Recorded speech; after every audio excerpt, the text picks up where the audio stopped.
Louvado seja Deus por este dia, mais um dia que o Senhor nos acrescenta. E neste dia nós temos uma data memorável, data sublimes para toda a humanidade, data em que se celebra a Páscoa. E se você indagar o que é Páscoa, de acordo com o dicionário Sarcone, Páscoa é a festa solene dos judeus, estabelecida para comemorar seu êxodo do Egito. Isto seria celebrar a Páscoa. No dicionário, que é um dicionário cristão, diz Páscoa.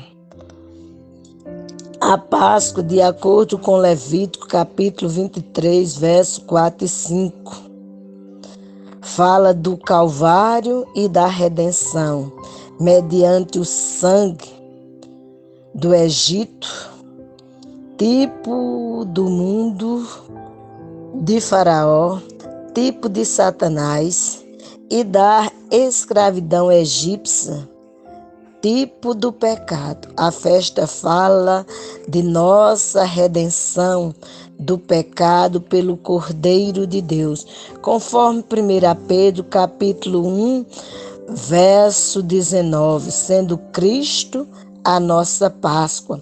1 Coríntios capítulo 5, versículo 7. Então, se nós temos vários textos que falam a respeito da Páscoa.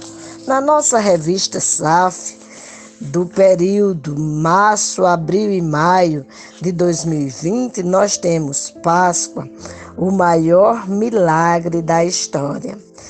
Na leitura desse contexto e dessa descrição feita pela nossa querida Leila Reis, temos a seguinte descrição. Partindo-se de 1 Coríntios, capítulo 15, verso de 55 a 57, que aborda a respeito da festa e como ela se deu, nós vamos contemplar, de acordo com a Bíblia de Estudo do Expositor, que trabalha o contexto não a partir do verso 55, mas a partir do verso 51, diz: Eis aqui vos digo um mistério.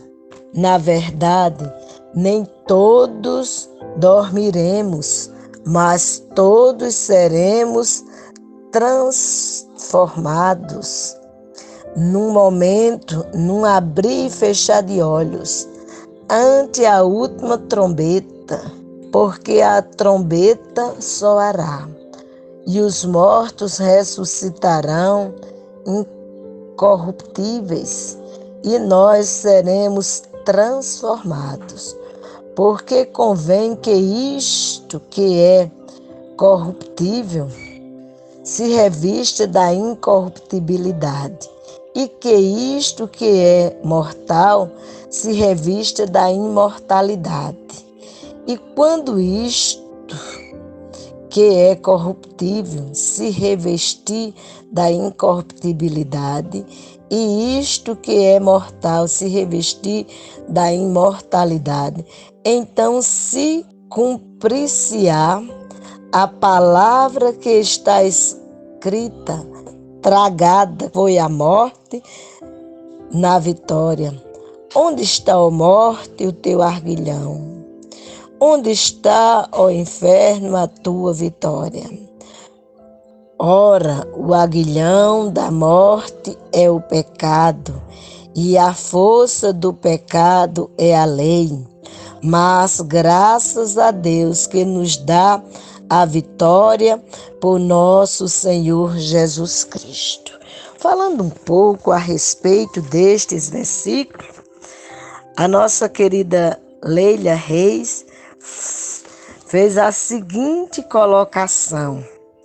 Queridas irmãs e irmãos, Neste mês em que comemoramos a Páscoa, vamos meditar neste acontecimento que para nós cristãos é uma das melhores notícias que o mundo já ouviu, o maior milagre da história. Jesus Cristo ressuscitou dos mortos e vive eternamente. Esse milagre se confirma nas palavras do anjo que anunciou às mulheres a boa nova da ressurreição de Jesus. Não vos atemorizeis. Buscais a Jesus, o Nazareno, que foi crucificado, ele ressuscitou, não está mais aqui. Conforme Marcos, capítulo 16, verso 6. Nós estamos acostumados com a coerência da vida para a morte, mas a coerência no domingo de Páscoa ficou invertida, é da morte para a vida. Fatos que garantem a evidência da ressurreição de Jesus, nossa Páscoa. Esse contexto de Páscoa, o maior milagre da história, Leila dividiu em 3 momentos. A pedra removida, Marcos, capítulo 16, verso 3 e 4. O testemunho angelical, Marcos 16, versos 5 e 6. O túmulo vazio, Marcos 16, 6. E nesse contexto nós temos a grande preocupação das mulheres enquanto caminhavam para o túmulo para embalsamar o corpo de Cristo, era sobre quem iria remover a pedra da entrada do túmulo. Pois, de acordo com manuscritos da época, era preciso a força de 20 homens para removê-la. O anjo não removeu a pedra para deixar o Senhor sair, mas para demonstrar que ele já não estava mais no sepulcro. A pedra removida é como se fosse a porta do sepulcro removida. A casa da morte estava fortemente protegida por uma grande pedra. Ela foi removida e Cristo saiu vivo, vitorioso e glorioso.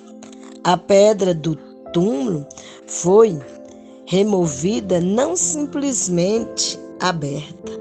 Não há mais porta para abrir. A morte foi vencida. Jesus arrancou o sofrimento da morte e venceu sobre ela. A morte não é o fim de nossa existência. A sexta-feira da paixão não é o fim da tragédia. Cristo ressuscitou. Construímos nossa vida sobre o fundamento da pedra removida. A ressurreição de Cristo é a pedra angular da fé cristã, a coluna mestra do cristianismo. O pastor Hernandes Dias Lopes nos diz que nosso Redentor não está no túmulo. O apóstolo Paulo diz que se Cristo não ressuscitou, é vã a nossa pregação, é vã a nossa fé. E se você perguntar o que é fé? Fé é o firme fundamento das coisas que se espera e a convicção de fatos que se não vê, conforme Hebreus capítulo 11, verso 1. Então somos tidos por falsas testemunhas de Deus e ainda permanecemos em nossos pecados. Os que dormiram em Cristo perecerão e somos os mais infelizes de todos os homens. Esse é o contexto que Paulo nos diz, que se Cristo não ressuscitou, vã seria a nossa pregação. conforme está em 1 Coríntios, capítulo 15, verso de 14 a 19. Seguindo analisando o contexto deste dia e a importância dele na vida dos que creem, Marcos nos traz, nos versos 5 e 6 do capítulo 16, o testemunho angelical.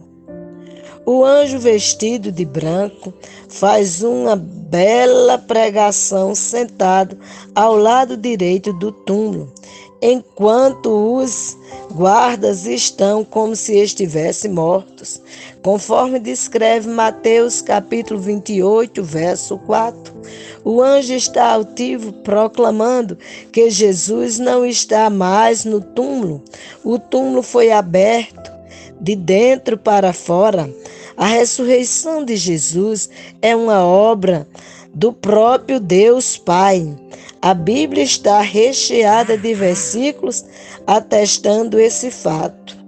Paulo nos assegura que Deus ressuscitou o Senhor e também nos ressuscitará a nós pelo seu poder. 1 Coríntios, capítulo 6, verso 14.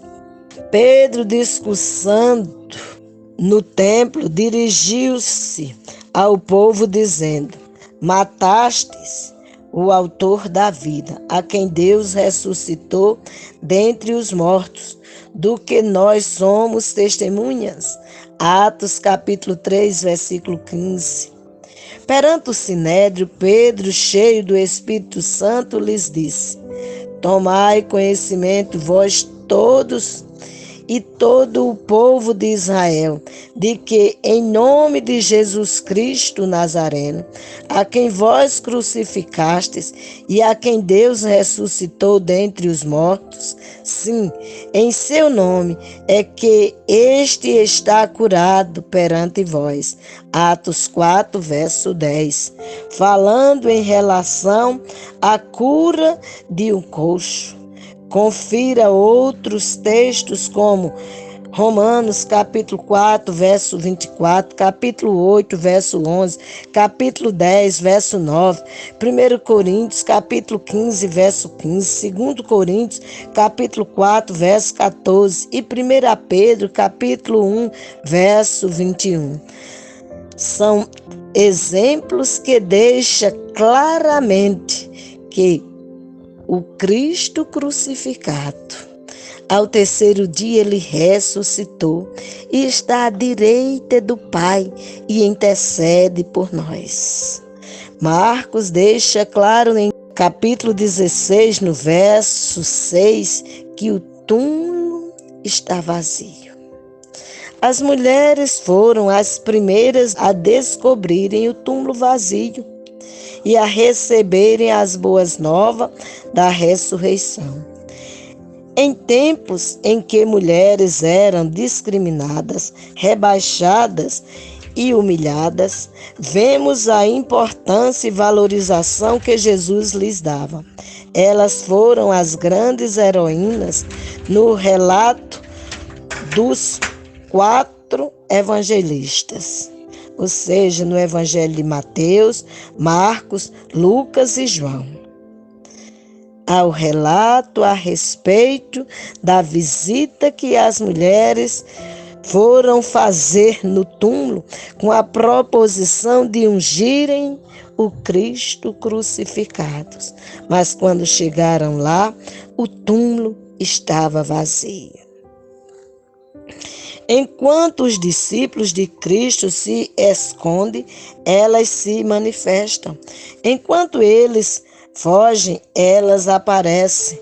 Enquanto eles estão trancados entre 4 paredes, elas estão subindo o Gólgota, descendo a tumba, vendo anjos, contemplando o Cristo ressurreto e correndo para anunciá-lo. Que aprendamos e nos inspiremos com o amor e devoção dessas mulheres. Elas entraram no túmulo e viram o lugar vazio. Pedro correu ao sepulcro, ao ser informado sobre a ressurreição de Cristo. Lucas, no capítulo 24, verso 12, nos diz: E abaixando-se nada mais viu, senão os lençóis de linho, e retirou-se para casa maravilhado do que havia acontecido.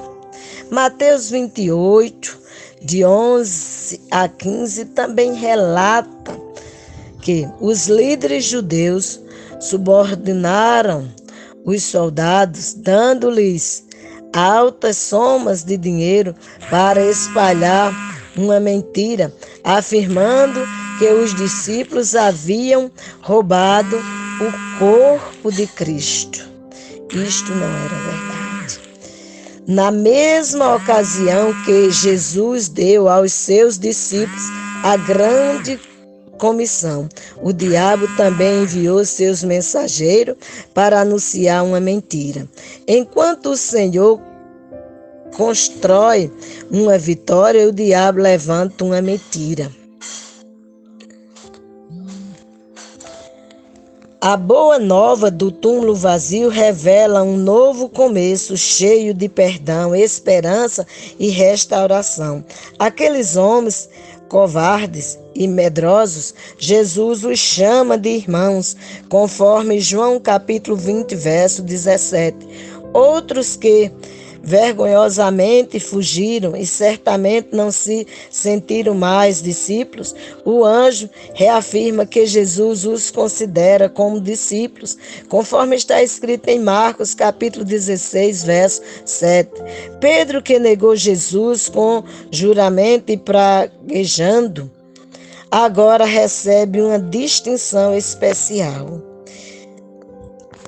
Queridos irmãos, a Páscoa é o maior milagre da história, porque Jesus venceu a morte.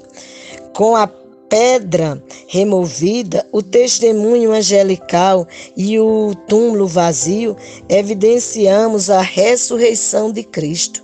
A sua ressurreição nos coloca no caminho para a redenção, que será consumada no último dia. Mas, de fato, Cristo ressuscitou dentre os mortos, sendo ele as primícias dos que dormem. 1 Coríntios, capítulo 15, verso 20. Agradeçamos a Deus por mais uma celebração da Páscoa e pelo maior milagre da história, que ela é para nós por causa da ressurreição de Jesus. Nós temos essas referências apresentadas nos 4 evangelhos, além de outros livros da Bíblia que citamos, como 1 Pedro, Romanos, 1 Coríntios, 2 Coríntios, e também o livro escrito pelo pastor Hernando Dias Lopes, que fala Marcos, o Evangelho dos Milagres. Que você e eu possamos crescer no conhecimento desta palavra, dessa passagem, deste fato sublime, e assim possamos estar festejando a Páscoa, convicto de que Cristo ressuscitou e nós também ressuscitaremos com Ele. Amém.